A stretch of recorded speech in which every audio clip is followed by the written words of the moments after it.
Hello, everyone.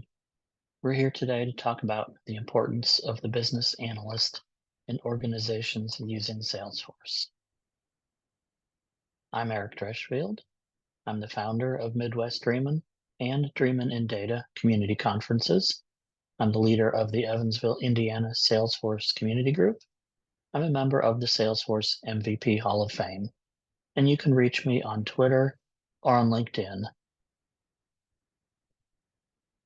Today's agenda, we're going to have a brief shameless plug. We'll then talk about what a business analyst is and the various types of business analysis. And then we'll also talk about what a business analyst does every day and the various processes of business analysis and what's involved with those. But first, our shameless plug.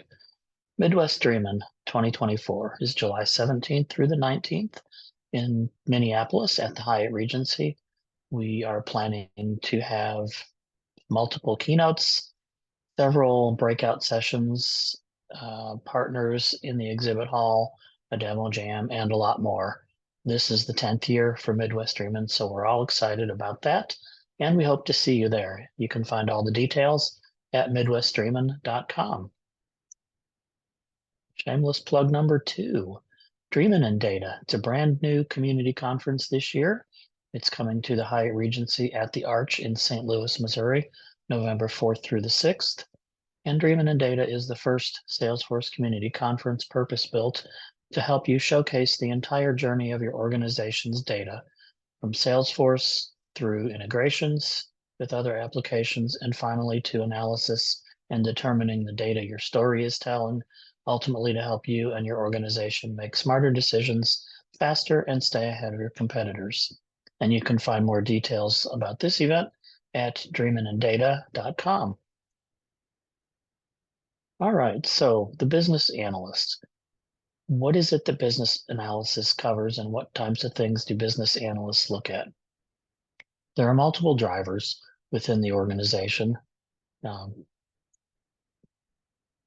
what the business requirements are, the what, if you will, what does the business do, what things change within the industry, within the business conditions that you're working around, the why do you need to do this? The vision, what is it you're looking to do? What does the business want to look like after you make changes, after you change the way you do business, perhaps? What are the objectives of your business? What types of things are you trying to accomplish? What are the requirements of what you need to accomplish? What's involved with that? What are all the details that are involved with making business happen for your organization and satisfying your customers' needs? And then what are the conditions that govern the behavior of your business and your organization?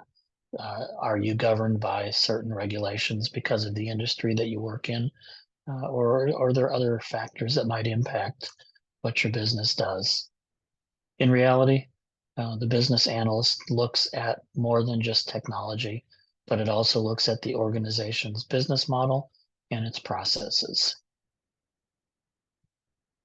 So who is a business analyst, and what does that look like?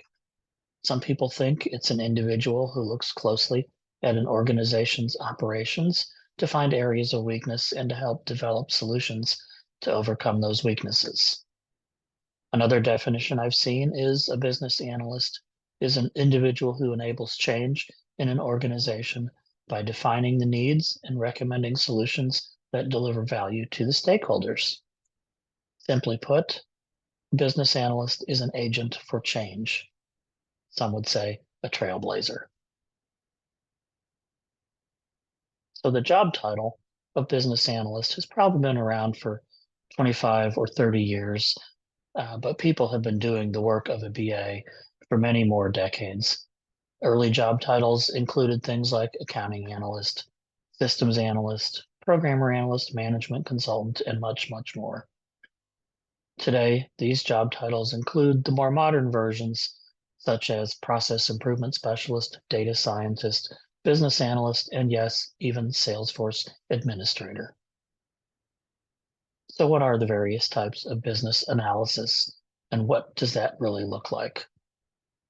By default, we tend to spend more energy on systems analysis. The paradigm, I think, needs to shift to spend more time on modeling and business planning. Systems analysis interprets business rules and requirements for technical implementations of systems, where business modeling tends to define the organization's policies and their go-to-market approaches. Strategic planning is another aspect of business analysis, and that really looks at the business needs and ties those to financial and organizational titles, and tends to be more long range in its vision and its planning. So what is it that business analysts actually do, and how do they make things happen? Sometimes they job shadow. They observe people doing their jobs. They ask questions. They ask why over and over again to get to the root cause of what is causing some activity to happen. Mike Gerholt once coined the term SABWA, Salesforce Administration by Walking Around. That's a part of this as well. Business modeling is when you work with stakeholders to clearly define departmental functions and sales strategies. And what's involved with this really has to do with understanding what drives the business, where the business is moving forward, and what's causing the business to gain momentum in its own industry. Systems analysis, we touched upon that just a moment ago, but really that is to best determine systematic approaches to implementing solutions that will meet the requirements of the business and the rules that it needs to abide by. And then a business analyst should not simply just say yes. They need to ask questions and understand the business needs and current processes. I always tell people ask why and then ask why again to try to get to the root cause. So how does a business analyst do what a business analyst does? One approach is what's called the SWOT analysis. SWOT stands for strengths, weaknesses, opportunities, and threats. This is a technique that seems rather simple, but it's really quite powerful. Uh, Things that you need to look at for strengths: what is it your company does well? What separates you from your competitors? What are the skills that you have, the resources that you have? Think about your people, who's knowledgeable in which areas. And then, of course, tangible assets that your organization may own: property, capital, technologies, etc. The weaknesses, obviously, kind of the opposite of strengths: the things your company's lacking, things your competitors are doing better than you, any kind of limitations you have based on resources, and anything that's rather unclear on your selling proposition to your customers or the way you deliver your business. Opportunities, that's the forward-looking aspect of this. What else can we do? What other markets can we potentially serve that we're not right now? Where do we have few competitors that we might be able to gain more of a strength in that area? And then what is it that the press and the media is saying about our organization, and how can we direct that narrative to be more positive, perhaps? And then threats tends to involve competitors in the marketplace that are new, changes in regulatory environments. Perhaps you're a regulated industry and the government is making changes to the laws, so you may have to adjust the way you do business to accommodate for that. And then, of course, the press can certainly say good things about you, but they can also say bad things about your organization. And of course, keep in mind your customers and their attitudes towards your company and how happy they are. Another type of business analyst technique is called the MOST analysis.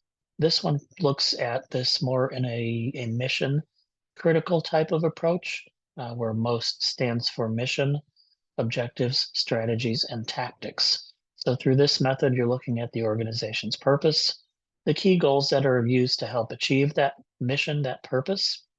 The options to achieve those objectives would be the various strategies and techniques you might want to use. And then the tactics would be how these strategies will all be put into action. These approach tends to be top down, and it helps ensure that the objectives are SMART. I'm sure everyone is familiar with the term SMART when they talk about objectives.